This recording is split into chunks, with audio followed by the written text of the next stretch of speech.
big significant, not policy debates, but certainly programmatic changes that's going to happen in the state of New Hampshire in the next year or two, is what to do with the $10 million that New Hampshire is going to receive as part of the foreclosure lawsuit settlement that New Hampshire joined with many other states, with some of the largest banks in the country. For some months, Attorney General Mike Delaney has been working on how to spend the $10 million New Hampshire is going to receive, and this past week we learned some of what he's proposing. And it's, given the dollars, we're talking about big numbers and some significant impacts. He wants to set up an anti-fraud unit that would deal with foreclosure complaints and other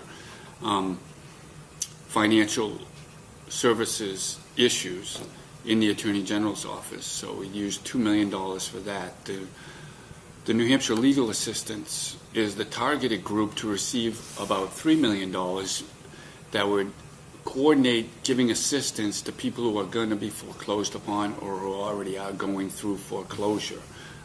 They seemed like the logical place to go provide that money. Legal Assistance has a lot of experience in housing issues with the low and moderate income population, and already provides a lot of legal defense to those folks.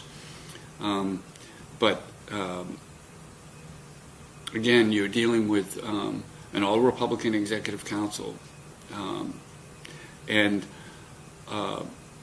most members of the council, and even Governor John Lynch, sort of looking for a scalp in all of this. A.G. Delaney essentially indicated last week that it's his office's desire to try and pursue one or any number of banks or related financial institutions that preyed on borrowers or who inappropriately foreclosed on homeowners. And so I think you can expect to see a pretty robust, aggressive attempt at a prosecution in New Hampshire, as we've seen in some other states, certainly Massachusetts, where their Attorney General has reached settlements with some of the larger banks after, again, filing suits and pursuing criminal prosecution. So both of those things are worth watching for, because we're talking about a fair amount of money. What's interesting, of course, is when it comes to foreclosures, the rates are down dramatically here in New Hampshire, and there are a lot fewer properties being foreclosed upon than there were a year ago, 2 years ago. But as is often the case in government,